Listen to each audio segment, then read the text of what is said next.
অনেকেই জেনে থাকেন, আজ কয়েকদিন যাবৎ বিভিন্ন প্রোগ্রামে ধারাবাহিকভাবে সূরাতুল ফাতিহার থেকে আলোচনা করছে।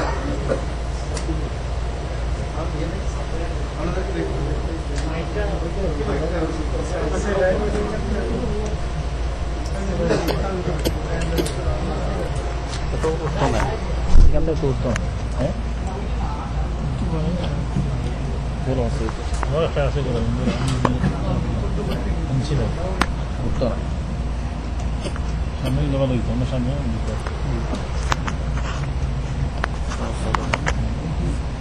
বিগত কয়েকদিনে আওয়াজ লাগে আগে ভালো আছে আওয়াজ সূরাতুল ফাতিহার কয়েকটা নামের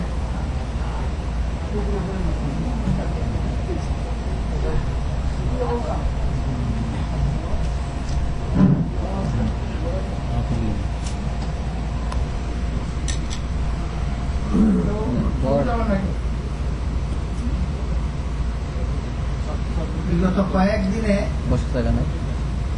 সূরাতুল ফাতিহার কয়েকটা নামের অর্থ এবং সম্পর্কে আলোচনা হয়। সূরাতুল ফাতিহার যে সমস্ত নাম আছে এর মধ্যে একটা নাম আসাসুল কুরআন। আসাসুল কুরআনের অর্থ হলো কোরআনের ফাউন্ডেশন, কোরআনের ভিত্তি, কোরআনের বুনিয়াদ। এই সূরাকে এ নামে নামকরণের কারণ এই সূরার ভিতরে আল্লাহ পাক রব্বুল আলামিন পবিত্র কোরআনের 30 পারা কোরআনের সমস্ত মূল কথা বলে দিয়েছেন।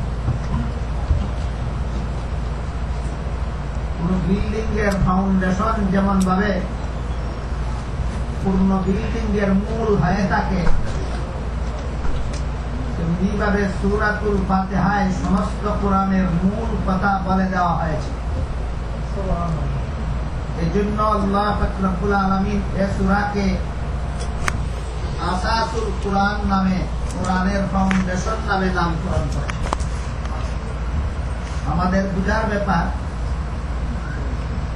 যে কোরআনের সমস্ত মূল কথা এই সূরার ভিতরে কিভাবে বলে দেওয়া। পবিত্র কোরআনের প্রায় ৬,৫০০ আয়াতের মধ্যে ৫০০ আয়াতে আল্লাহ বিধিবিধান দিয়েছে,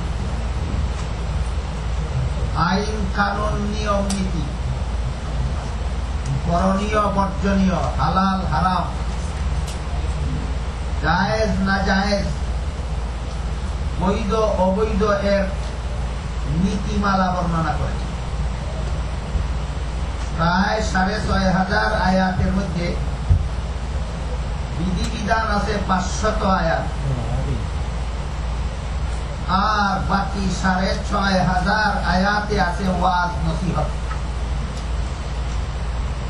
সামনের কথাগুলি বোঝার জন্য আমাদের এখান থেকেই মনে রাখা দরকার যে কোরআনের মূল দুইটা আলোচ্য বিষয়, একটা হলো বিধান আর একটা হলো নসিহত।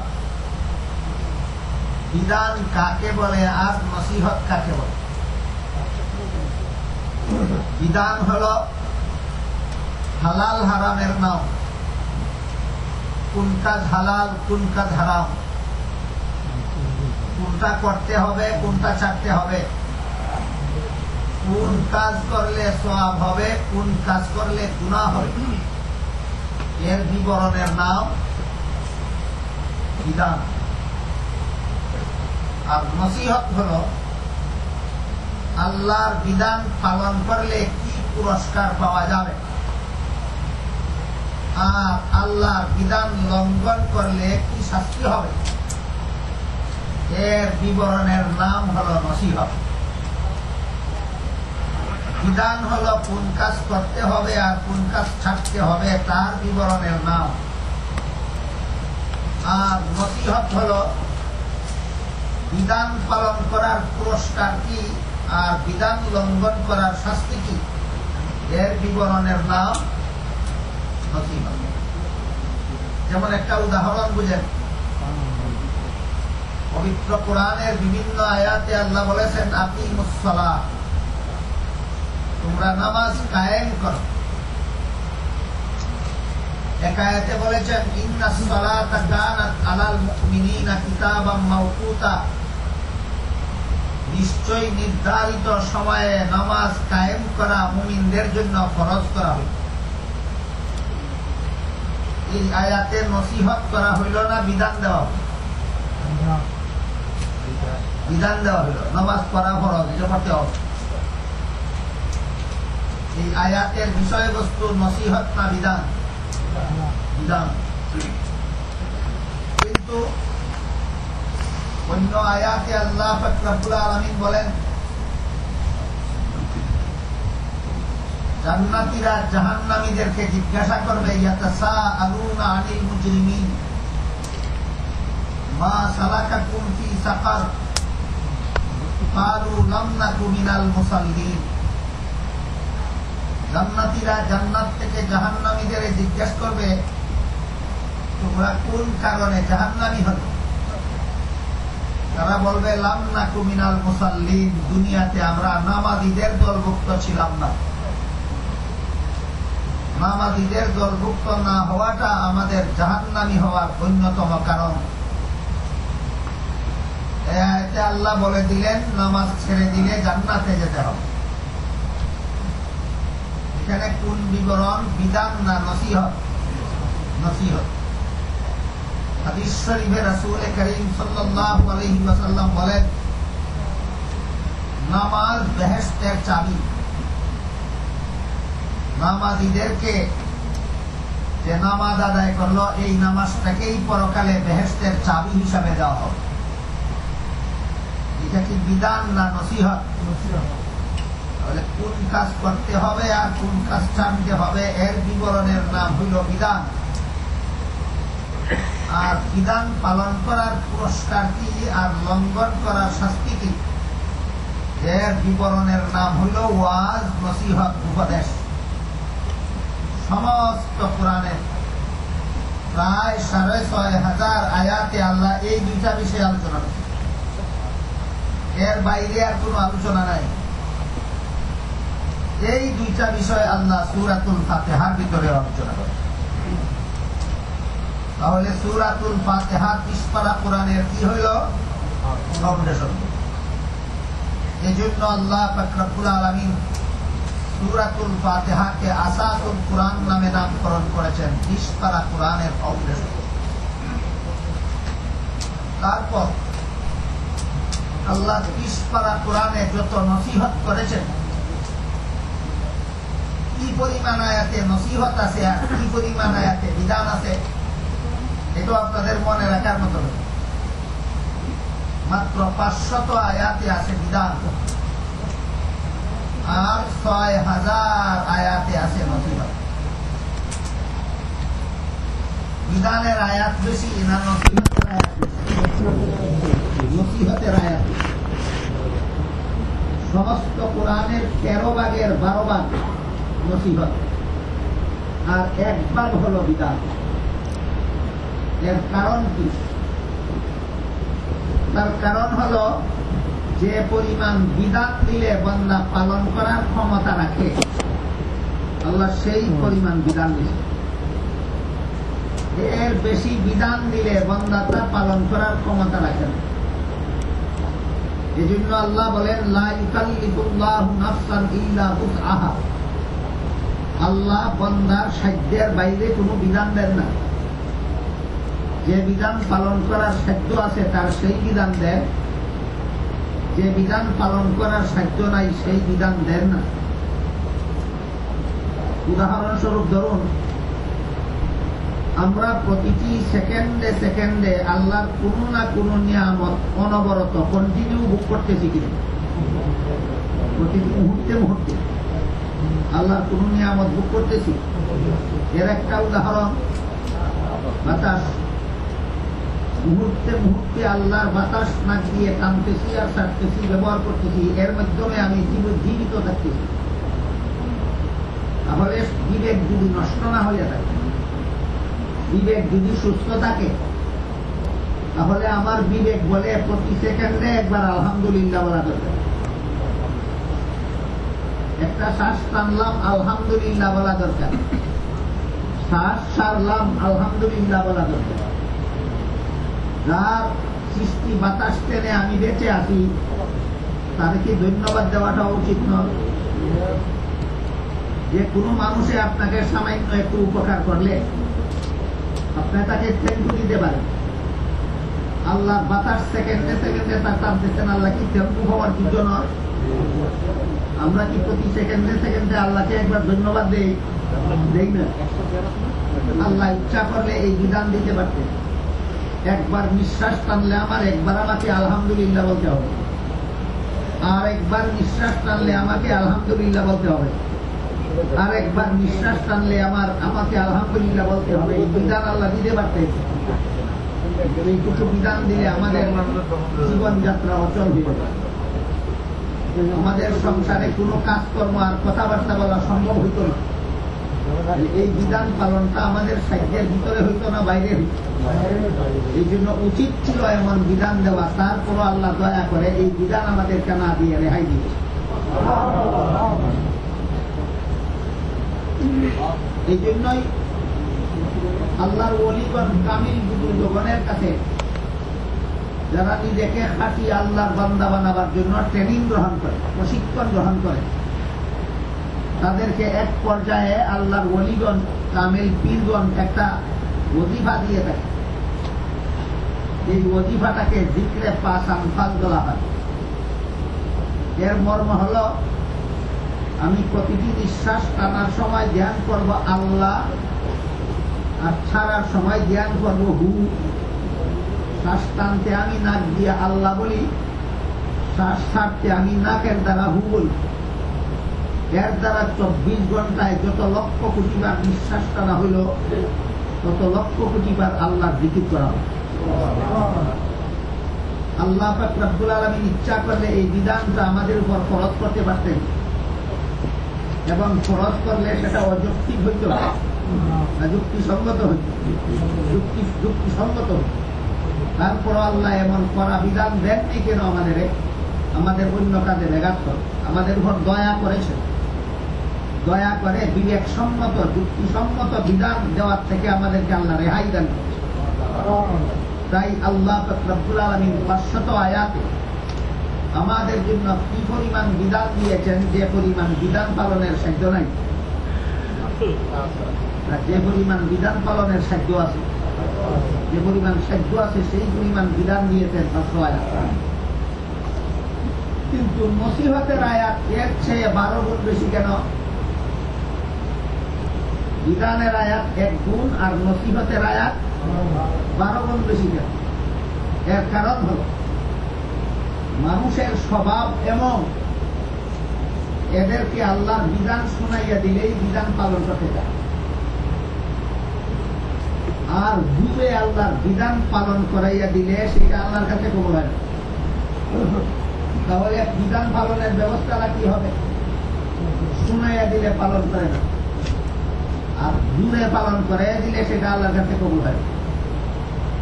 এক ব্যক্তি রোজা রাখতে রাজি নয়, আপনি যদি তারা রাতের থেকে খানা ভিনা দূরে বন্ধ করে দেন, সারাদিন খানা ভিনার থেকে বারণ করে রাখেন, আর সন্ধ্যার সময় তারা খাইতে দেন, এই ব্যক্তি রোজাদারও সারাদিন খানা ভিনা করল, এই লোকটাও সারাদিন খানা ভিনা করল। রোজাদার যেমন খানা ভিনা না করে আল্লাহর কাছে সওয়াব পাবে, এই লোকটাও খানা পিনা না করে আল্লাহর কাছে সওয়াব পাবে। কেন এই লোকটা ভাবে না গেল? নিজের ইচ্ছায় করে নাই, এটা দূরে করছে, বাধ্যতামূলক। এইভাবে দূরে যদি কাউকে আপনি আল্লাহর বিধান পালন করাইয়া দেন, এর দ্বারা সে আল্লাহর কাছে কোনো পুরস্কার পাবে। এখন তো উভয় সংকট, বিধান শুনাইয়া দিলে নিজের ইচ্ছায় পালন করে না, আর দূরে পালন করাইয়া দিলে সেটা আল্লাহর কাছে কবুল হয় না। সুতরাং মানুষ আল্লাহর বিধান পালনের ব্যবস্থা কি, এর বিকল্প ব্যবস্থা হিসাবে আল্লাহ 6000 আয়াতে শুধু নসিহত করেছেন বিধান পালন করলে জান্নাতে যাবে, লঙ্ঘন করলে জাহান্নামে যাবে। তখন জাহান্নামের ভয়ে আর জান্নাতের আশায় মানুষ নিজের আগ্রহের সাথে আল্লাহর বিধান পালন করে। এই জন্য মুফাসসিরিনে কেরাম লিখেছেন ওয়াজ নসিহত করাও ফরজ, ওয়াজ নসিহত শোনাও ফরজ। ওয়াজ করাও ফরজ, শোনাও ফরজ। কেন? আল্লাহর বিধান পালন করা ফরজ, আর বিধান পালনের বিকল্প কোনো পথ নাই ওয়াজ নসিহত ছাড়া।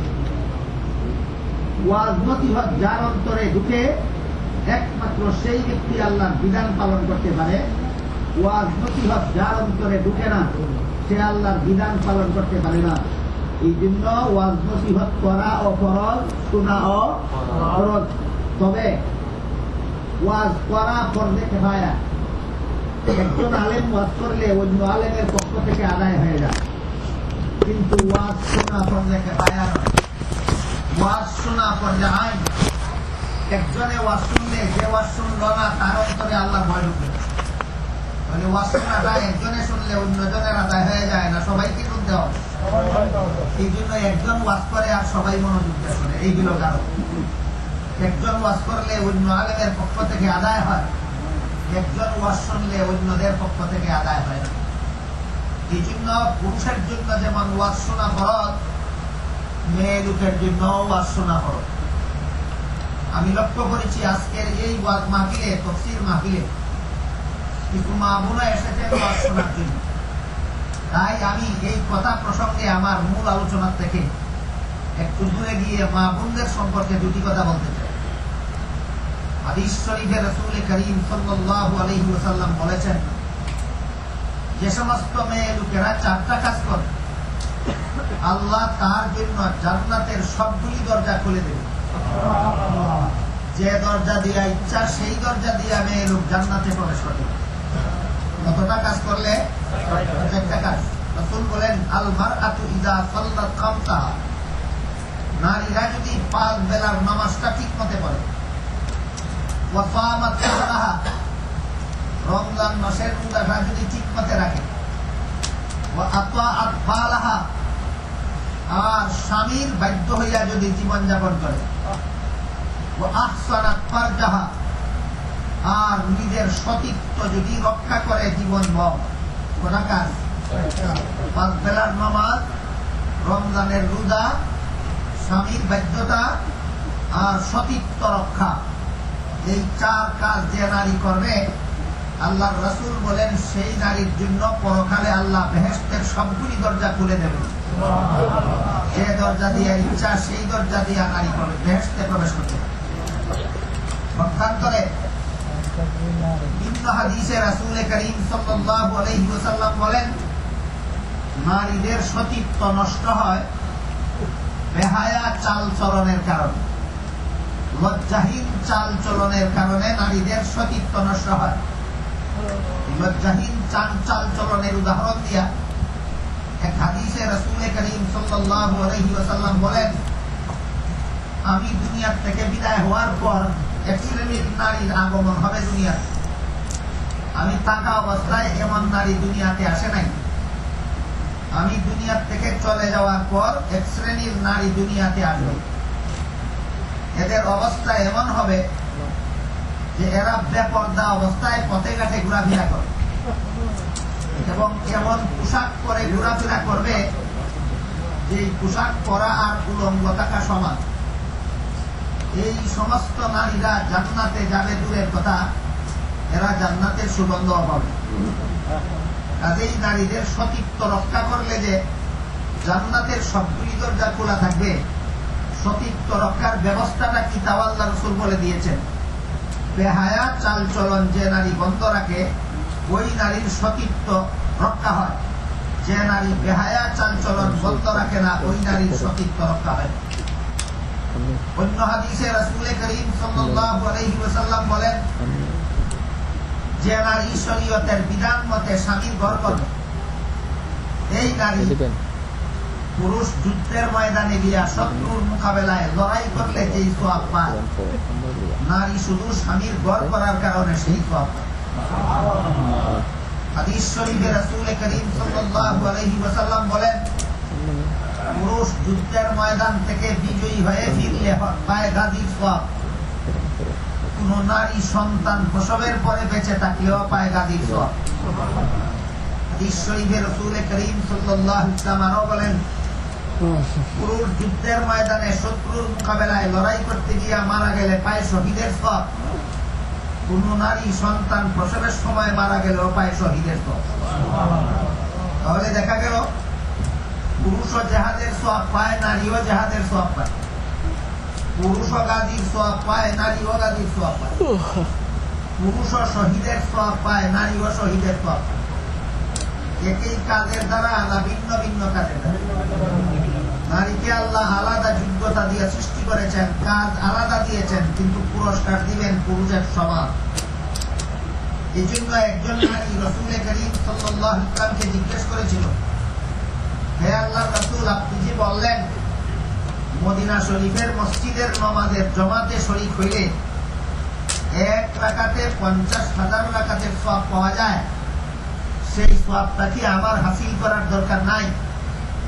জবাবে রাসূল করিম সাল্লাল্লাহু আলাইহি ওয়াসাল্লাম বলেন, এই সওয়াবটাই তুমি ঘরে একা একা নামাজ পড়লে পাবে।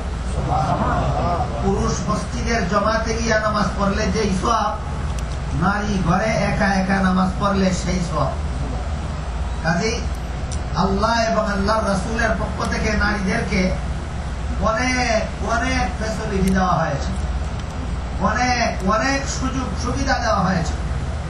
কিন্তু আজকাল অনেক রুচি বিকৃত মানুষের দুকায় পড়ে নারীরা পুরুষের সমান কাজ করে সমান পুরস্কার চায়। আর আল্লাহ পাক রব্বুল আলামিন নারীদেরকে অনেক অল্প কাজের দ্বারা পুরুষের সমান পুরস্কারের ঘোষণা দিয়েছে। বুঝে থাকলে বলুন, পুরুষের সমান কাজ করে সমান পুরস্কার পাইলে বেশি সুবিধা হইল না অল্প কাজ করে পুরুষের সমান পুরস্কার পাইলে বেশি সুবিধা পাইল? আল্লাহ সুবিধা বেশি দিলেন, তারা সেই আল্লাহর দেওয়া সুবিধা গ্রহণ করতে চায় না।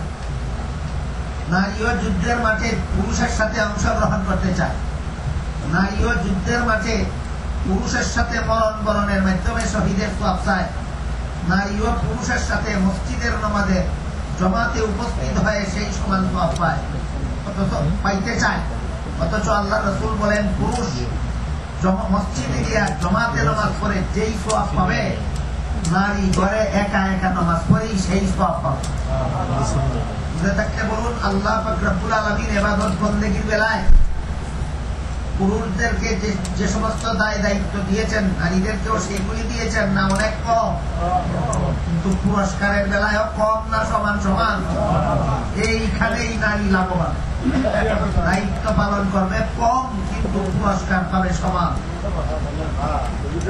ওয়াজ শোনা যেহেতু পুরুষের জন্য অফরজ, নারীদের জন্য অফরজ, এই কারণে ওয়াজ শোনার জন্য যেমন ভাবে পুরুষরা মসজিদে আসতে পারে, ওয়াজ শোনার জন্য নারীরাও মসজিদে আসতে পারে। অ্যাক্সিডেন্টলি কোনোদিন কোন পুরুষ ঘরে কোনো জরুরি কাজ থাকলে যেমন মসজিদে না গিয়া ঘরেও নামাজ পড়ে নিতে পারে রেগুলার, না অবস্থা কোনোদিন। ঠিক তেমনি ভাবে কোন নারী যদি ওয়াজ শোনার জন্য কোনোদিন মসজিদে যায়, সেই দিনকার নামাজটা মসজিদেও পড়ে নিতে পারে রেগুলার, না অবস্থায় একদিন। এই পুরুষের বেলায় যেই কথা, নারীর বেলায় সেই কথা। পুরুষ যেমন কোন কারণবশত হঠাৎ কোনোদিন ঘরে নামাজ পড়ে নিতে পারে, কিন্তু সব কম হবে। ঠিক তেমনি ভাবে নারীও কোনোদিন দরকার বশত কোনোদিন মসজিদে নামাজ পড়ে নিতে পারে, কিন্তু পুরুষ যেমন ভাবে মসজিদে পড়লে যেই সব ঘরে পড়লে সেই সব পাবে না, তেমনি ভাবে নারী ঘরে পড়লে যেই সব মসজিদে পড়লে সেই সব পাবে না। প্রসঙ্গক্রমে যেহেতু আসলো, এই জন্য নারীদের সম্পর্কে আমার মা বোনদের সম্পর্কে দুই একটা কথা বললাম। এবার আমি আমার মূল আলোচনার দিকে ফিরে যাই। 30 পারা কোরআনের 6000 আয়াতে আল্লাহ পাক রব্বুল আলামিন, এবার একটু মনে থাকলে মনোযোগ দিয়ে বলবেন, 6000 আয়াতে বিধান দিয়েছেন না নসিহত করেছেন? এই 6000 আয়াতের কৃত নসিহত 3 প্রকার। আল্লাহ 3টা পদ্ধতিতে 6000 আয়াতে দুনিয়ার মানুষকে নসিহত করেছেন। চিরপদ্ধতির নসিহত সূরা ফাতিহার ভিতরে করেছেন। বুঝে থাকলে এবার বলেন সূরা ফাতিহা কোরআনের কি হইল? কোরআনের ফাউন্ডেশন। আমরা একটা একটা করে বোঝার চেষ্টা করি। 30 পারা কোরআনে আল্লাহ পাক রব্বুল আলামিন 3 প্রকার নসিহত, 3 পদ্ধতির নসিহত কোন কোন পদ্ধতির করেছেন, ওইটা বোঝার পরে আবার যাচাই করে দেখার চেষ্টা করব 3 পদ্ধতির নসিহত সূরা ফাতিহার ভিতরে আছে কিনা। আগে 30 পারা কোরআনে আল্লাহ পাক রব্বুল আলামিন 3 পদ্ধতির নসিহত কোন কোন পদ্ধতি করেছেন সেটা আগে বোঝার চেষ্টা করি। আল্লাহ পাক রব্বুল আলামিন 30 পারা কোরআনে যে 3টা পদ্ধতির নসিহত করেছেন, এই 3টা পদ্ধতি হলো, একটা পদ্ধতির নাম তাযকির বিআলা ইল্লাহ, আর একটা পদ্ধতির নাম তাযকির বিআইয়ামিল্লাহ, আর একটা পদ্ধতির নাম তাযকির বিমা বাদাল মাউত। এর বাংলা হলো আল্লাহর কুদরতের বিবরণ দিয়া নসিহত। 2 নম্বরটা হলো অতীতের ইতিহাসের বিবরণ দিয়া নসিহত। 3 নম্বরটা হলো পরকালের বিবরণ দিয়া নসিহত। আপনারা ইচ্ছা করলে মুখস্থ করে নিতে পারেন। 30 পারা কোরআনের 6000 আয়াতে আল্লাহ দুনিয়ার মানুষকে নসিহত করেছেন। কতভাবে? প্রথমটার নাম আল্লাহর কুদরতের বিবরণ, দ্বিতীয়টার নাম অতীতের ইতিহাসের বিবরণ, তৃতীয়টার নাম পরকালের বিবরণ। 6000 আয়াতে যেভাবে এই 3 বিবরণের দ্বারা আল্লাহ দুনিয়ার মানুষকে নসিহত করেছেন, সূরাতুল ফাতিহার মাত্র 7 আয়াতের ভিতরেও এই 3 বিবরণের মাধ্যমে আল্লাহ দুনিয়ার মানুষকে নসিহত করেছেন। এবার বলেন বুঝে থাকলে সূরা ফাতিহা 30 পারা কোরআনের কি হইল? ফাউন্ডেশন। এবার আমরা উদাহরণগুলি বোঝার চেষ্টা করি। 6000 আয়াতে যদি 3 প্রকার নসিহত হয়, এক এক প্রকারের নসিহতে গড়ে কত আয়াত হয়? 2000। প্রায় 2000 আয়াতে কুদরতের বিবরণ আছে, আরো 2000 আয়াতে ইতিহাসের বিবরণ আছে, আরো 2000 আয়াতে পরকালের বিবরণ আছে।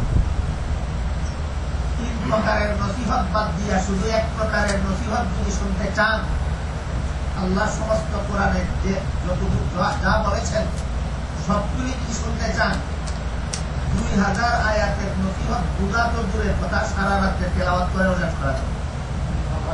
কিন্তু আল্লাহ পাক রব্বুল আলামিন সবগুলিকে সূরাতুল ফাতিহার ভিতরে অতি সংক্ষেপে উল্লেখ করে দিয়েছে। আমরা আল্লাহ পাক রব্বুল আলামিন 30 পারা কোরআনের ভিতরে আল্লাহর কুদরতের বিবরণ দিয়ে যে সমস্ত নসিহত করেছেন, একটু বলবেন দয়া করে কত আয়াতে? কুদরতের বিবরণের নসিহত কত আয়াতে? 2000। এর মধ্যে 1-2টা আয়াত শুনেন। আল্লাহ পাক রব্বুল আলামিন বলেন, والشمس تجري لمستقر لها ذلك تقدير العزيز العليم والقمر قدرناه منازل حتى عاد كالعرجون القديم لا الشمس ينبغي لها أن تدرك القمر ولا الليل سابق النهار وكل في فلك يسبحون। আল্লাহ পাক রব্বুল আলামিন বলেন, আল্লাহকে চেনার জন্য একটা নিদর্শন হলো আকাশের সূর্য। কিসের জন্য? আল্লাহকে চেনার জন্য একটা নিদর্শন হলো আকাশের সূর্য। কিভাবে নিদর্শন? আল্লাহ বলেন, ওয়াশ-শামসু তাজরি লিমুস্তাকাররিন লাহা, সূর্য তার নির্ধারিত পথে চলে, গন্তব্যস্থলের দিকে চলে। সূর্য তার একটা টার্গেট আছে, টার্গেট ঠিক করে চলে।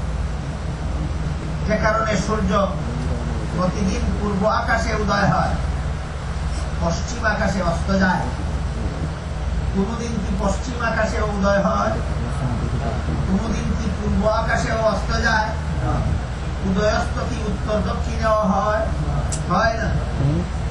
একই নিয়মে প্রতিদিন পূর্ব আকাশে উদয় হয়, পশ্চিম আকাশে অস্ত যায়। এই সূর্যটা তার কোন কন্ট্রোলার না থাকার কারণে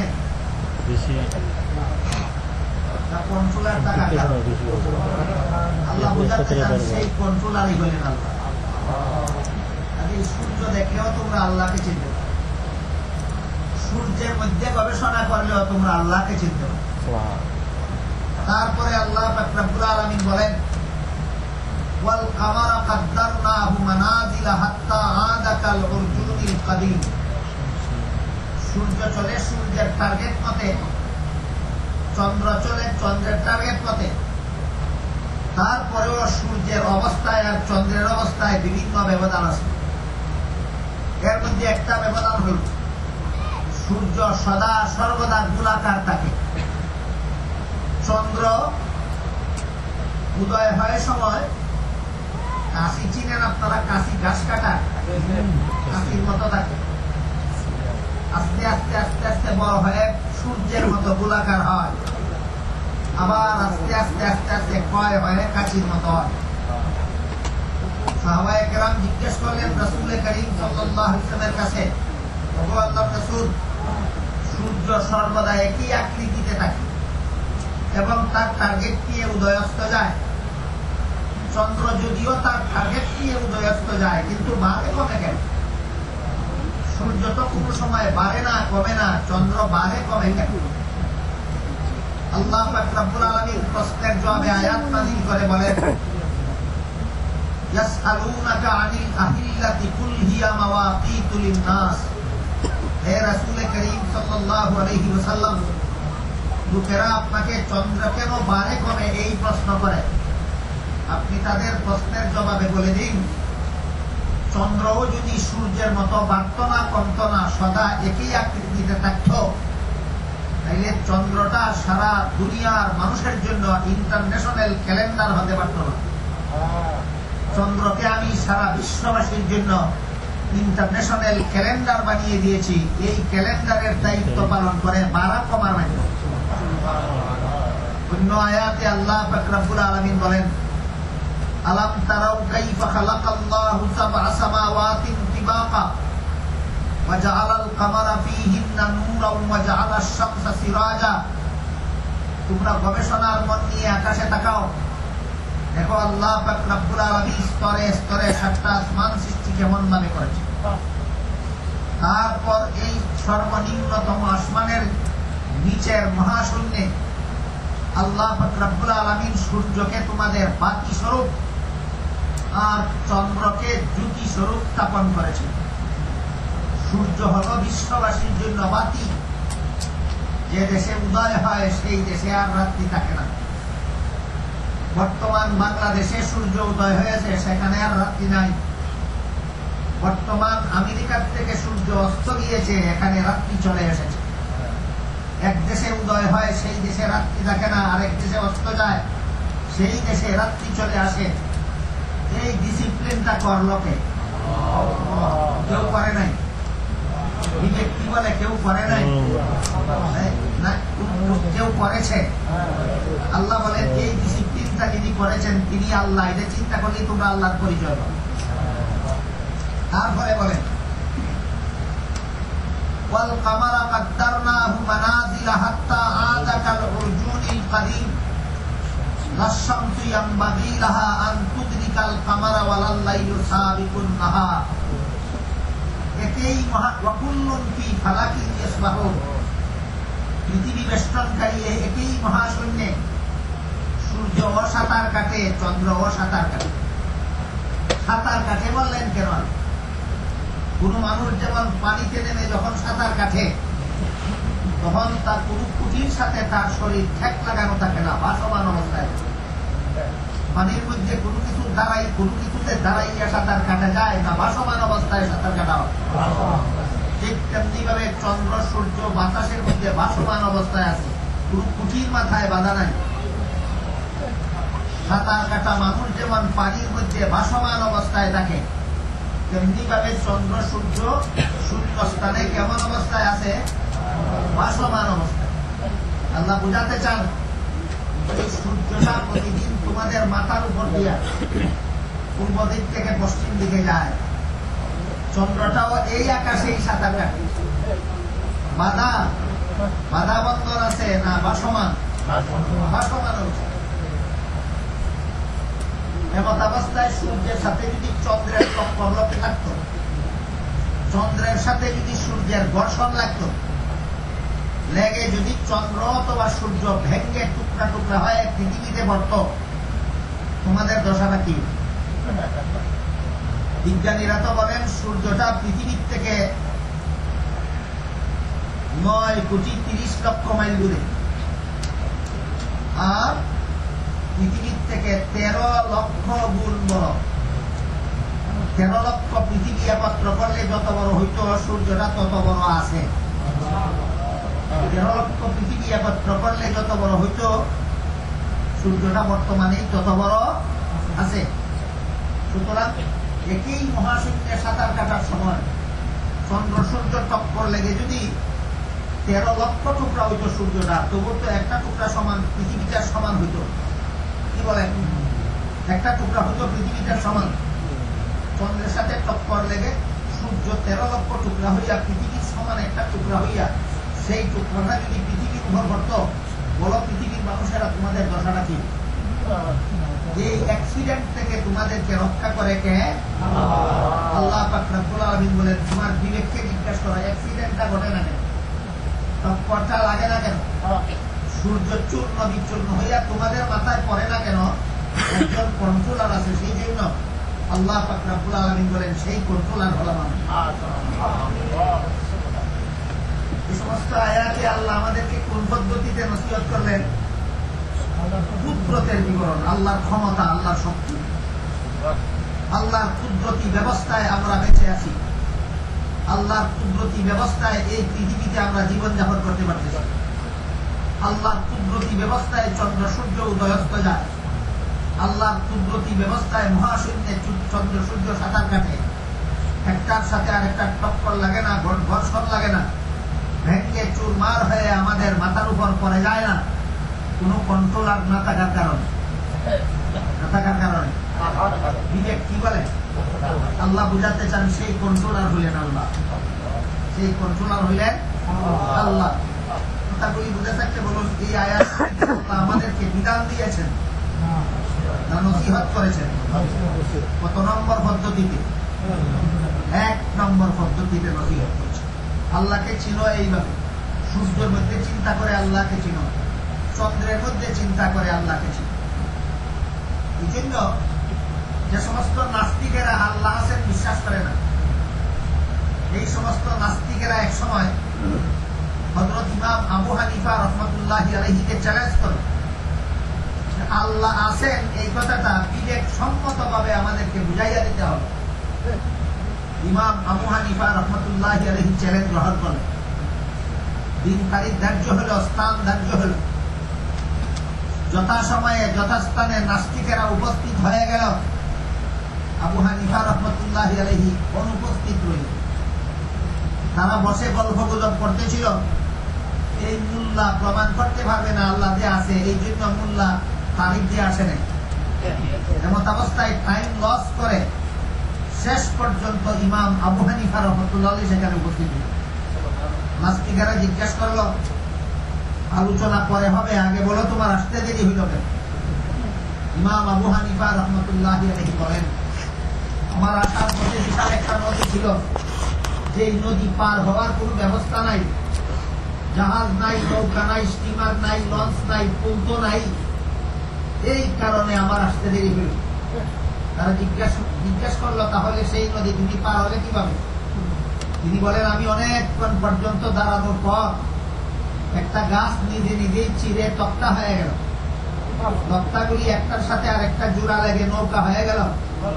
নৌকাটা আমি যে পারে দাঁড়িয়েছিলাম সেই পারে এসে ভিড়ল, আমি নৌকাতে আরোহণ করলাম, তখন নৌকা আমাকে অপার থেকে এপারে নিয়ে এলো। নাস্তিকেরা বলে, হে আবু হানিফা, এতদিন পর্যন্ত আমরা মনে করতাম তোমার কিছু না কিছু আক্কেল বুদ্ধি আছে, আজকের কথাই বললাম তোমার মতো ব্যাককল জগতে আর কেউ নাই। আবু হানিফা জিজ্ঞেস করলেন, কেন? তারা বলে, দুনিয়ার কোন গাছ কি করাতি ছাড়া নিজে নিজে তক্তা হয়? দুনিয়ার কোন তক্তা কি মিস্ত্রি ছাড়া নিজে নিজে নৌকা হয়?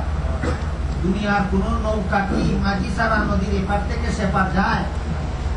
তখন আবু হানিফা রহমতুল্লাহ আলাইহি বলেন, গরনা মুমকিন কিস্তি রপ্তন খুদ বহুত কায়দে মুজিদ খলকে আয়াত কর ওজুদ।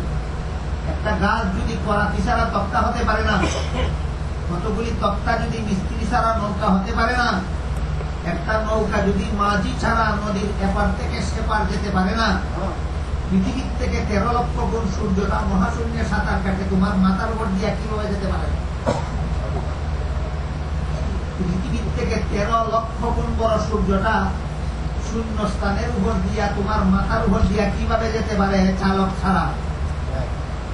আবু হানিফার জবাবটা বুঝতে পেরেছেন আপনারা? আল্লাহ পাক রব্বুল আলামিন সূরা ইয়াসিনের আয়াতগুলিতে এই কথাটাই বুঝাই। যদি কোনো কন্ট্রোলার না থাকতো, যদি কোনো চালক না থাকতো, সূর্য তার গতিপথে চলতে পারতো না, চন্দ্র তার গতিপথে চলতে পারতো না, গ্রহ নক্ষত্র তার গতিপথে চলতে পারতো না, এমনকি কোনো একটা মানুষ কয়েক সেকেন্ড বাঁচতে পারতো না যদি আল্লাহ পাক রব্বুল আলামিন না থাকতো। এই সমস্ত আয়াতের মাধ্যমে আল্লাহ পাক রব্বুল আলামিন আমাদেরকে নসিহত করেছেন। কেন? আল্লাহকে চিনতে পারলেই আমরা আল্লাহর বিধান পালন করতে প্রস্তুত থাকবো। আল্লাহকে না চিনলে আল্লাহর বিধান পালন করতে মন চাইবে না? চিনলে। চন্দ্র সূর্যের আলোচনার মাধ্যমে আল্লাহ আরো একটা তথ্য বুঝাইছেন, সেটা হলো সূর্য তাহলে আল্লাহর হুকুম মেনে চলছে কিনা না লঙ্ঘন করে চলছে? সূর্য প্রতিটি সেকেন্ডে সেকেন্ডে আল্লাহর হুকুম মেনে চলছে। বলুন তো কতদিন যাবত? 5-7 বছর, 5-7 হাজার না কোটি কোটি বছর? কোনদিনও কি আল্লাহর একটা হুকুম লঙ্ঘন করছে? এক সেকেন্ডের জন্য যদি সূর্য আল্লাহর হুকুম লঙ্ঘন করে সাঁতার কাটে না, আপনাদের মাথার উপর পড়ে যায়, তখন তো পৃথিবী ধ্বংস হয়ে যাবে। আর এই সূর্য যে কোটি কোটি বছর পর্যন্ত আল্লাহর হুকুম পালন করে চলেছে, কন্টিনিউ না ভাগে ভাগে? কন্টিনিউ। এত দীর্ঘদিন পর্যন্ত একটানা আল্লাহর বিধান পালন করলো, কিন্তু 1 সেকেন্ডের জন্য জান্নাতে যাবে। সূর্য 1 সেকেন্ডের জন্য জান্নাতে যাবে না। আল্লাহ বুঝাতে চান, মানুষেরা চিন্তা করো, এত বড় বিশাল সূর্য 20 বছর পর্যন্ত অনবরত আমার বিধান পালন করে চলেছে, অথচ তাকে 1 সেকেন্ডের জন্য আমি জান্নাতে দেব না। তোমরা মাত্র 50 বছর যদি আমার বিধান পালন করতে পারো, মাত্র 70 বছর যদি আমার বিধান পালন করতে পারো, মাত্র 90 বছর যদি আমার বিধান পালন করতে পারো, তোমাদেরকে চিরকালের জন্য জান্নাতে দিবে। আল্লাহ এই কথাটা বুঝাইতে চান সূর্যের মাধ্যমে নসিহত করে। সূর্যের অবতারণা করে আল্লাহ কি নসিহত করলেন আমাদের? সূর্য কোটি কোটি বছর পর্যন্ত আল্লাহর বিধান পালন করলো, কিন্তু 1 সেকেন্ডের জন্য জান্নাতে যেতে পারলো না। আমি যদি 90 বছর আল্লাহর বিধান পালন করতে পারি, চিরকালের জন্য আমি জান্নাতে যেতে পারি। তাহলে সূর্য আল্লাহর বিধান পালন করার মূল্য বেশি না আমি আল্লাহর বিধান পালন করার মূল্য বেশি? আমি আল্লাহর বিধান পালন করার মূল্য বেশি। এই নসিহতটা আল্লাহ দুনিয়ার মানুষকে করলেন কোন পদ্ধতিতে? আল্লাহর কুদরতের বিবরণ দেওয়ার পদ্ধতিতে। প্রথম পদ্ধতি সূর্যের আলোচনা করে, চন্দ্রের আলোচনা করে, গ্রহ নক্ষত্রের আলোচনা করে আল্লাহ পাক রব্বুল আলামিন দুনিয়ার মানুষকে নসিহত করেছেন, এটার নাম তাসবিহ বিআলাইল্লাহ। আল্লাহর কুদরতের বিবরণ দিয়া দুনিয়ার মানুষকে নসিহত। নসিহতের দ্বিতীয় পদ্ধতির নাম তাসবিহ বিআইয়ামিল্লাহ। অতীতের ঘটনার বিবরণ দিয়া দুনিয়ার মানুষকে নসিহত। কত আয়াতে? আরো 2 আয়াত। সেই 2000 আয়াত থেকে মাত্র 1-2টা আয়াতের কথা আপনাদেরকে বলি। আল্লাহ পাক রব্বুল আলামিন পবিত্র কোরআনের বিভিন্ন সূরায় বিভিন্ন আয়াতে হযরত মুসা আলাইহিস সালাম এবং ফেরাউনের ঘটনা 26 বার বলেছেন। মুসা আর ফেরাউনের ঘটনা একই ঘটনা বারবার কতবার বলেছেন? 26। একটা ঘটনা 26 বার কেন? একই কোরআনে একটা ঘটনা 26 বার কেন? অথচ হযরত মুসা আলাইহিস সালাম মুসলমানদের নবী ছিলেন না, আমাদের নবী ছিলেন না। হযরত মুসা আলাইহিস সালাম ছিলেন ইহুদিদের নবী। হযরত মুসা আলাইহিস সালাম ছিলেন বনি ইসরাইলের নবী। মুসা আলাইহিস সালাম ছিলেন ইসরাইলি গোষ্ঠীর মানুষের নবী। সেই ইসরায়েলি গোষ্ঠীর মানুষের নবীর ঘটনা মুসলমানদের কোরআনে আল্লাহ 26 বার বললেন কেন? কারণ হলো এই ঘটনার মধ্যে মুসলমানদের জন্য বিরাট বড় নসিহত রয়েছে। এই ঘটনায় দেখা যায় ফেরাউনকে আল্লাহ পাক রব্বুল আলামিন তার দেশের শাসন ক্ষমতা দান করেছিলেন। একাধারে 400 বৎসর পর্যন্ত ফেরাউন গদিতে বসে দেশ শাসন করেছিল। ফেরাউন কতদিনের শাসনকর্তা ছিল? 400 বৎসর। এই 400 বৎসরের ভিতরে ফেরাউনের কোনদিন কোন অরূপ শুরু হয়, কোনদিন কোন রূপ শুরু হয় না, সামান্য মাথা ব্যথাও না, সর্দিও না। বলেন ফেরাউন 400 বৎসর পর্যন্ত দেশ শাসন করেছিল অসুস্থ অবস্থায়, সুস্থ অবস্থায়। পৃথিবীর কোন ইতিহাসে এত দীর্ঘমেয়াদী শাসনকর্তার জীবন ইতিহাস পাওয়া যায় না। ফেরাউন যত দীর্ঘদিন পর্যন্ত শাসনকর্তা ছিল, তো লম্বা মেয়াদী শাসনকর্তারা কোন ইতিহাস, পৃথিবীর কোন ইতিহাসে পাওয়া যায় না। তাহলে ফেরাউন অন্যান্য শাসনকর্তারা দীর্ঘমেয়াদী শাসনকর্তা, ফেরাউন দীর্ঘমেয়াদী শাসনকর্তা, ফেরাউন দীর্ঘমেয়াদী শাসনকর্তা। এমনকি এক পর্যায়ে ফেরাউনের সাধ হইল যে আমি শুধু মহারাজ নই, আমি মানুষের ক্ষুদাও। দেশবাসীর কাছে দাবি করে বসুন, আমি শুধু তোমাদের রাজা নই, আমি তোমাদের ক্ষুদাও। সারা দেশবাসী এক ব্যক্তি মেনে নিল, জাহাপানা মহারাজ ঠিক আছে, আপনি আমাদের রাজা ও আপনি আমাদের ক্ষুদাও। তখন আসমান জমিনের মালিক ক্ষুদা সিদ্ধান্ত নিলেন, তোমাকে ক্ষুদা আমি চিনাইয়ে দেব, ক্ষুদা কাকে বলে। সে যে ক্ষুদা দাবি করলো, দেশের মানুষ ক্ষুদা মেনে নিল। আল্লাহ সিদ্ধান্ত দিলেন ফেরাউনকে ক্ষুদা চিনাবেন, ক্ষুদা কাকে বলে। মিশরের যে নদীর পানির দ্বারা কৃষকদের কৃষিকাজ চলত, সেই নদীর পানিকে আল্লাহ হুকুম করলেন শুকাইয়া যাবে। আল্লাহর হুকুমে নদীর পানি শুকাইয়া গেল। সারা দেশের কৃষকেরা তাদের ক্ষুদার বাড়িতে এসে বীর্য বাড়ি, তাদের ক্ষুদার বাড়িতে। কোন ক্ষুদা? সত্যিকারের ক্ষুদা না নির্বাচিত ক্ষুদা? নির্বাচিত। সে বলল, মহারাজ আপনি ক্ষুদা দাবি করলেন, আমরা তো কোনো আপত্তি করে নেই, আমরা তো আপনাকে ক্ষুদা মেনে নিলাম, কিন্তু আমাদের নদীর পানিতে শুকাইয়া গেল, আমাদের কৃষিকাজ বন্ধ হয়ে গেল। ক্ষুদা তারা তো পানি দেওয়ার ক্ষমতা কারণ নাই, আপনি আমাদের নদীতে পানি দেন, না হলে আমাদের কৃষিকাজ চলবে। ফেরাউন চিন্তা করে দেখলো সেই ক্ষমতা তো আমার নাই। এখন যদি বলি যে সেই ক্ষমতা আমার নাই, তাহলে যারা ফুলের মালা গলায় দিয়ে আমাকে ক্ষুদার আসনে বসাইছিল, তারাই জুতার মালা গলায় দিয়ে নামায় দিল। নামাবে না? এই মুহূর্তে যদি ক্ষুদা বলে তোমাদেরকে পানি দেওয়ার ক্ষমতা নাই আমার, যারা বসাইছিল এরা বসানো লাগবে, নামায় দিবে, নামায় দিবে। এই জন্য তার আসন থেকে যেন মানুষ নামাবার চিন্তা করতে না পারে, দেশের মানুষকে ধোঁকা দিয়া বলবো ঠিক আছে আমি তোমাদের নদীর পানিতে ভরপুর করে দেব, তোমরা চলে যাও বাড়িতে। মানুষ সান্ত্বনা পাইয়া বাড়িতে চলে। ফেরাউন চিন্তা করলো একটু সময়ের জন্য রেহাই পাওয়া গেল, স্থায়ীভাবে একটু সময়ের জন্য রেহাই পাওয়া গেল। আর একদিন যদি আসে তাহলে রেহাই পাওয়া যাবে না। আগে আমার মানুষ আমার কাছে পানির জন্য ফিরে আসার আগে আগেই পানি দেওয়ার মালিকের সাথে একটা কম্প্রোমাইজ করা দরকার। তাহলে বোঝা গেল ফেরাউনেও আসল ক্ষুদা চিন্ত, নাকি বলেন? আসল ক্ষুদা চিন্ত। পানি দেওয়ার, বৃষ্টি দেওয়ার, নদীতে পানি ভরপুর করে দেওয়ার মতো মালিক যিনি, তার সাথে একটা কম্প্রোমাইজ করা দরকার। তাই ফেরাউন নিজের সিংহাসন ছেড়ে জঙ্গলে গেল। জঙ্গলে, গভীর জঙ্গলে গিয়া সেজদায় পড়ে আল্লাহকে বলতে লাগলো, হে আল্লাহ, আসলে তো আমি ক্ষুদা নই, ক্ষুদা তো তুমি। আমি দুনিয়াতে আমার প্রজাগণের কাছে আমার মহাগুলি দেখাবার জন্য ক্ষুদা দাবি করেছি। আসলে আমি ক্ষুদা নই, ক্ষুদা তুমি। কিন্তু এখন যদি তুমি দয়া করে পানি না দাও, তাহলে মানুষে বুঝতে পারবে আমি যে ক্ষুদা নই। আল্লাহ মানুষকে এই কথাটা বুঝতে দিও না, পানিটা তুমি দিয়া দাও, আর দেশের মানুষ বুঝুক আমি দিছি।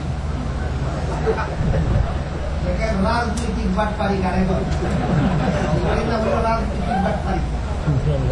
3 বছর আগে লন্ডনে আমাকে বলে হুজুর পলিটিক্যালের ডেফিনেশন জানেন, পলিটিক্সের ডেফিনেশন জানেন? আমি বললাম আমি কোনো পলিটিক্যাল পার্টি করি না, ডেফিনেশন দিয়ে কি করবো? মনে রাখেন, কাজে লাগবে। তুই তাহলে বলো টিক্স এর উপর টিক্স, তার উপর ডাবল টিক্স, তার নাম পলিটিক্স। এই টিক্সটা করলো কে? ওরা কি করবো মনে করেন বর্তমান দুনিয়াতে সবখানেই পলিটিক্স আছে না? অনেক ক্ষেত্রেই টিক্স আছে, পলি নাই।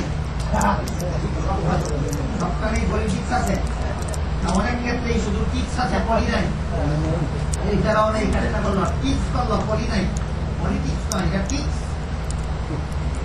খোদাকে বলে খোদা পানিটা তুমি দিয়ে দাও, মানুষের বুঝুক আমি দিয়েছি, মানুষের কাছে যেন আমার বাটপানি ধরা না পড়ে। তবে তোমার খুদাই নিয়ে বাটপানিটা কেন করলাম, সেই বিচারটা তুমি ইচ্ছা মতে করে নিও মরণের পর থেকে। আল্লাহ ফেরাউনের সেই দোয়ার সাথে সাথে আল্লাহর কাছে কবুল হয়। তারপরে সেজদা থেকে উঠে কবুল হইল কিনা সেটা তো আর তার জানা নাই। মনে মনে টেনশন, আল্লাহর কাছে তো কম্প্রোমাইজ করলাম, আল্লাহর কাছে তো সারেন্ডার করলাম, কিন্তু আল্লাহ আমার কথা মঞ্জুর করলো কিনা কে জানে। মনে মনে টেনশন। এমত অবস্থায় আল্লাহ রব্বুল আলামিন জিবরিল ফেরেশতাকে বললেন, ফেরেশতা যাও, একজন অচেনা মানুষের আকৃতি ধারণ করে ফেরাউনের কাছে গিয়ে একটা বিচার চাও। আল্লাহর হুকুমে জিবরিল ফেরেশতা মানুষের আকৃতি ধারণ করলেন। ফেরাউন পাহাড়ের চূড়া থেকে নামার আগে ওই অচেনা লোকটা বলে, মহারাজ আমাকে একটা বিচার করে দেন। ফেরাউনের মনে মনে টেনশন, আল্লাহ পানি দিবে কিনা, দিবে কে জানে। এর ভিতরে একটা অচেনা মানুষ বিচার চায়। রাগ হইয়া বললো, এইখানে জঙ্গলে বিচারের জায়গা নাকি? আমি যখন ইতিহাসে বসি তখন যাবে বিচারের জন্য। ওইদিকে দূরে চাইয়া দেখে নদী পানিতে বরফ হয়ে গেছে। তারা বলুন নদী পানিতে ভরা দেখার পরে কি টেনশন থাকবে? তখন দেখলো নদী পানিতে ভরপুর হয়ে গেছে, টেনশন দূর হয়ে গেছে। সাথে সাথে অচেনা লোকটাকে বলে, বল তোর বিচার, বল তোর বিচার। বলে, মহারাজ বিচার আর কিছু নাই, একটা গুলামের বিচার। জিজ্ঞেস করে, গুলাম কি করেছে? সে গুলাম হইয়াও নিজেকে গুলাম বলে না, নিজেকেই মনিক বলে, মনিককে মনিক বলে না। এই অনেকটা গুলাম, এমন একটা গুলাম আছে যেই গুলাম নিজেকে মনিক বলে, গুলাম বলে না, মনিককে মনিক স্বীকার করে না। এমন একটা গুলামের বিচার। একটা বড় নিম্ন খারাপ গুলাম, গুলাম হইয়াও মনিক রে মনিক মানে না, নিজেরে মনিক কয়। এই গুলাম রে নদীতে চুবাইয়া মারা ছাড়া আর কোনো বিচার নাই। বলে, ধন্যবাদ মহারাজ, আপনার বিচারে আমার আত্মাটা জোড়াইল, দয়া করে না এটা লিখে দেন। লিখে দেন বলে কাগজ কলম ধরে দিল ফেরাউনের সামনে। ফেরাউন কাগজ কলম হাতে নিয়ে নিজের হাতে রাখলো। যেই গুলাম তার মনিককে মনিক মানে না, নিজেকে মনিক দাবি করে, এমন গুলামকে নদীর পানিতে চুবাই যাওয়ার ছাড়া আর কোনো বিচার নাই। এখানে জগৎ দিয়ে দেওয়া। শেষ পর্যন্ত একদিন যখন ফেরাউন নদীর পানিতে চুবানি নাকানি চুবানি খাইতেছিল, চিৎকার দিয়া বলতেছিল, আমি খুদা না, আসমান জমিনের মালিক খুদা, আমি খুদা নই, চন্দ্র সূর্যের সৃষ্টিকর্তা খুদা। তখন জিবরিল সেই কাগজটা দেখায়, জিজ্ঞেস করে, দেখ আগে কাগজটা কার লেখা। কাগজের দিকে তাকায় দেখে, বলে এটা তো আমার হাতের লেখা।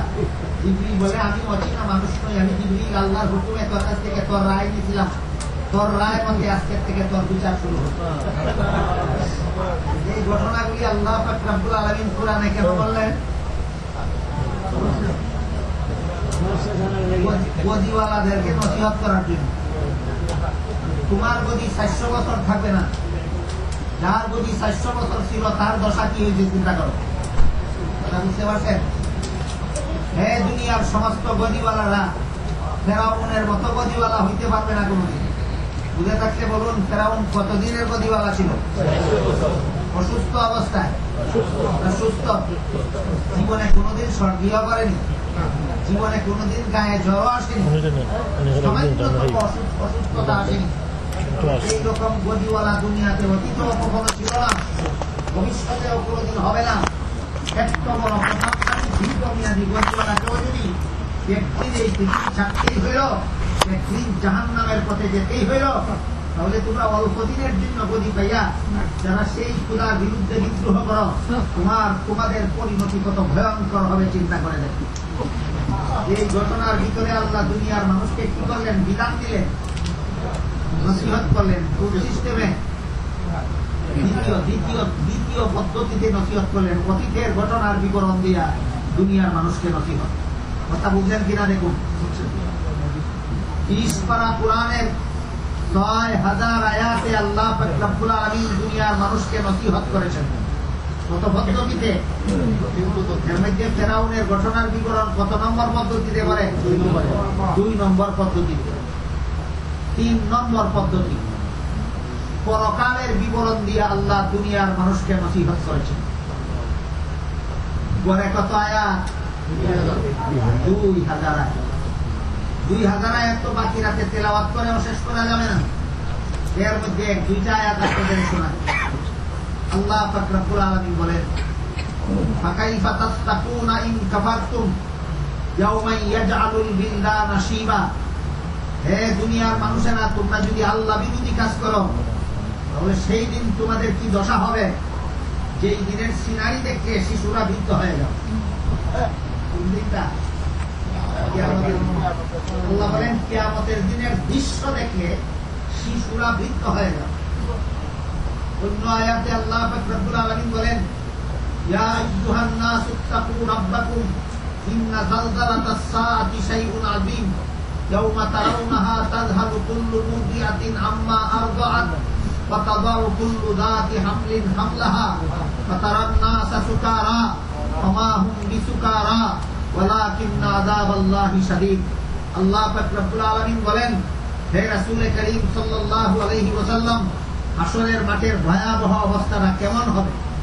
হাসরের মাঠের ভয়াবহ অবস্থা এমন হবে, কোন গর্ভবতী নারী যদি হাসরের মাঠের অবস্থা দেখতো, দেখা মাত্র ভয়ে ভীত হওয়ার কারণে তার গর্ভ বসে যেত। আল্লাহ পাক রব্বুল আলামিন বলেন, কোন কুলের শিশুর মা যদি হাসরের মাঠের সিনারি দেখতো, তার কুলের শিশুর কথা ভুলে যেত। আল্লাহ পাক রব্বুল আলামিন বলেন, হে রাসূল করিম সাল্লাল্লাহু আলাইহি ওয়াসাল্লাম, সেই হাসরের মাঠের মানুষগুলিকে আপনি মাতাল দেখবেন। মাতাল, আসলে মাতাল নয়, আল্লাহর আযাবের ভয়ে ভীত সন্ত্রস্ত হয়ে তারা মাতালের আকার ধারণ করবে।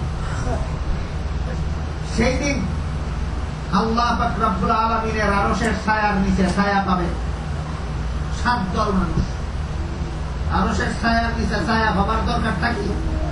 সেটা বোঝার জন্য হাসরের মাঠের আরেকটু অবস্থা বোঝার চিন্তা করুন। হাদিস শরীফে রাসূল করিম সাল্লাল্লাহু আলাইহি ওয়াসাল্লাম বলেন, বর্তমান সূর্যের মধ্যে যে পরিমাণ হিট আছে, কিয়ামতের সময় সেই সূর্য ধ্বংস হয়ে যাবে, সমস্ত মানুষ পশু ধ্বংস হয়ে যাবে, আসমান জমিন চন্দ্র সূর্য গ্রহ নক্ষত্র সব ধ্বংস হয়ে যাবে। আবার নূতন ভাবে যখন মানুষগুলি জিন্দা হয়ে হাসরের মাঠ তৈরি হবে, সেখানে যখন মানুষগুলি জিন্দা হয়ে দাঁড়াবে, সূর্যটা আল্লাহ আবার নূতন ভাবে বানাবে। সূর্যটা আবার নূতন ভাবে বানাবে। আল্লাহ রাসূল বলেন, বর্তমান সূর্যের মধ্যে যে পরিমাণ হিট আছে, হাসরের মাঠে যে আল্লাহ সূর্যটা আবার নূতন ভাবে বানাবেন, ওই সূর্যটার মধ্যে বর্তমান সূর্যের চেয়ে 70 গুণ বেশি হিট হবে। কি পরিমাণ বেশি হিট হবে? 70 গুণ বেশি হিট হবে। বিজ্ঞানীরা বলে এই সূর্যটা আছে পৃথিবীর থেকে কত দূরে? 9,30,00,000 মাইল দূরে। হাদিস শরীফে আছে, সেই 70 গুণ বেশি হিট বিশিষ্ট সূর্যটাকে হাসরের মাঠে দাঁড়ানো মানুষের মাথার 9 দিন রাখা হবে। কত দূরের সূর্য? কত দূর? 9 কোটি মাইল দূরের সূর্য 9 ইঞ্চি উপরে। কেমন সূর্য? কেমন? বর্তমান সূর্যের হিট থেকে 70 গুণ বর্ধিত হিট আকারে হাসরের মাঠের মানুষের মাথার 9 ইঞ্চি উপরে রাখা হবে। এমন অবস্থায় হাসরের মাঠের মানুষগুলি কলিজা ফাটা পিপাসু অবস্থায় থাকে। যে পিপাসার কারণে মানুষের কলিজা ফাটে ফাটে অবস্থা হয়, সেই অবস্থা ধারণ করবে হাসরের মাঠের মানুষগুলি। এমন অবস্থায় আমার কথা বুঝে থাকলে একটু বলুন তো, ছায়ার দরকার হবে? স্বাভাবিক দরকার হবে ছায়া। গুরুত্বপূর্ণ দরকার হবে। রাসূল সাল্লাল্লাহু আলাইহি ওয়াসাল্লাম বলেন, সেই উত্তপ্ত সূর্যে হাসরের মাঠের মানুষগুলি দাঁড়াবে, আল্লাহ বলেন উলঙ্গ অবস্থায় দাঁড়াবে। যখন বললেন হাসরের মাঠে মানুষগুলি উলঙ্গ অবস্থায় দাঁড়াবে, উম্মুল মুমিনিন আয়েশা রাদিয়াল্লাহু তাআলা আনহা জিজ্ঞেস করলেন, ও আল্লাহর রাসূল, সারা দুনিয়ার সমস্ত নারী পুরুষ হাসরের মাঠে একের সামনে অপর উলঙ্গ অবস্থায় দাঁড়াবে, এটা তো লজ্জার কথা। রাসূল বলেন, হে আয়েশা, হাসরের মাঠের ভয়াবহ অবস্থা দেখলে মানুষ হা করে উপরের দিকে তাকাইয়া যে দাঁড়াবে, 50,000 বছরের ভিতরে এক সেকেন্ডের জন্য দৃষ্টি দেওয়ার মতো সাহস হবে না।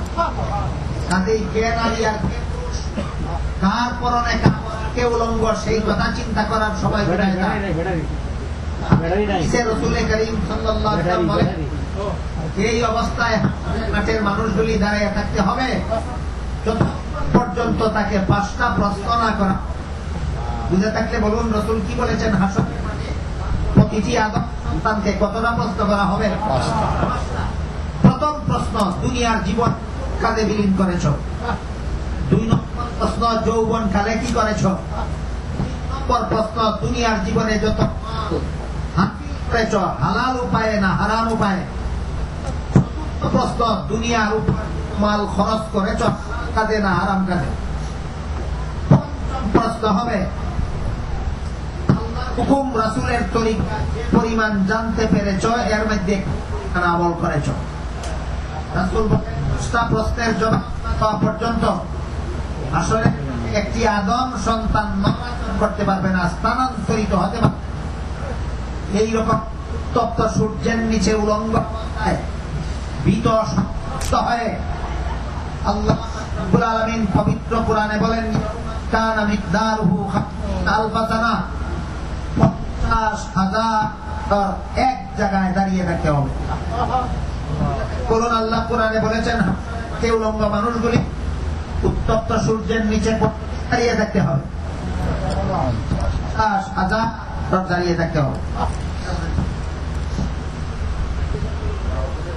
আলী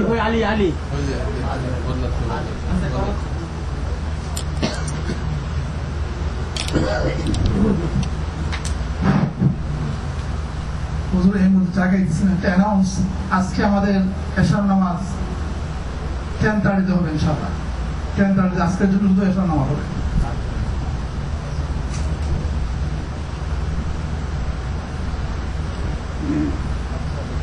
পঞ্চাশ হাজার বছর পর্যন্ত উত্তপ্ত সূর্যের নিচে উলঙ্গ অবস্থায় ঠাই জায়গায় দাঁড়িয়ে থাকতে হবে সমস্ত মানুষকে। হাসরের মাঠের অবস্থা বুঝে থাকতে বলুন, তখন কি ছায়ার দরকার হবে না? হাদিস শরীফে রাসূল করিম সাল্লাল্লাহু আলাইহি ওয়াসাল্লাম বলেন, সেই কঠিন হাসরের দিনে আল্লাহর আরশের ছায়ার নিচে 7 দল মানুষকে ছায়া দেওয়া হবে।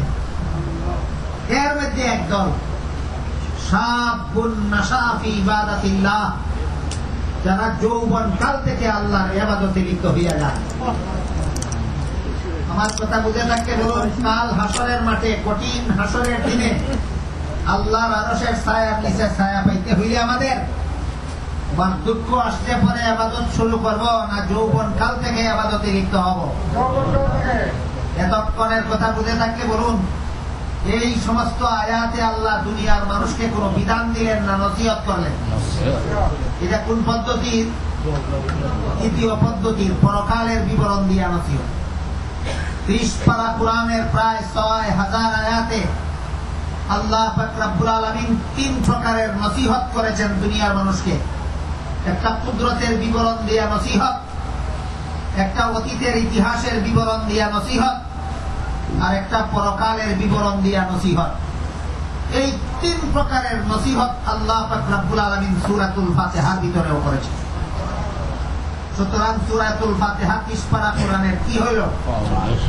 30 পারা কোরআনের ফাউন্ডেশন হইল। এই জন্য আল্লাহ পাক রব্বুল আলামিন এই সূরাকে আসাসুল কোরআন নামে নামকরণ করেছেন। কোরআনের ফাউন্ডেশন, 30 পারা কোরআনের ফাউন্ডেশন এই কোরআন। আলোচনা ধারাবাহিকভাবে চলতেই আছে। বেশ কয়েকদিন যাবৎ সূরাতুল ফাতিহার বিভিন্ন নাম নামের অর্থ এবং নামের তাৎপর্য সম্পর্কে আলোচনা চলছে। ইনশাআল্লাহ এই আলোচনার ধারাবাহিকতা আগামী প্রোগ্রামগুলিতেও চালু থাকবে। আপনারা যারা ধারাবাহিকভাবে আলোচনাগুলি শুনতে চান, প্রোগ্রাম লিস্ট দেখে যথারীতি প্রোগ্রামগুলিতে হাজির থাকবেন। ইনশাআল্লাহ আলোচনা চলতে থাকবে। আল্লাহ আপনাদের আমাদের সবাইকে পবিত্র কোরআনের সূরাতুল ফাতিহার নামগুলির অর্থ এবং তাৎপর্য যা শুনবার শোনাবার তৌফিক দিলেন, সেই অনুপাতে আমাদের জীবন গড়ার তৌফিক দান করুন। সবাই বলুন আমিন। সুবহান রাব্বিকা রাব্বিল ইজ্জাতি আম্মা ইয়াসিফুন ওয়া সালামুন আলাল মুরসালিন ওয়ালহামদুলিল্লাহি রাব্বিল আলামিন ওয়া সাল্লাল্লাহু তাআলা আলা খাইরি খালকিহি মুহাম্মাদিন ওয়া আলিহি ওয়া আসহাবিহি আজমাইন। সম্মানিত সুধীবৃন্দ, আলহামদুলিল্লাহ আপনারা দেখতেছেন আমাদের স্টেজে আমাদের সম্মানিত ইমাম সাহেব জওয়াজি হুজুর আছেন। আপনারা একটু দূরে দূরে বসেন, আমাদের দোস্ত হয়ে গেছে ইনশাআল্লাহ। আমাদের এখানে ডিনারের ব্যবস্থা, সবাই ডিনার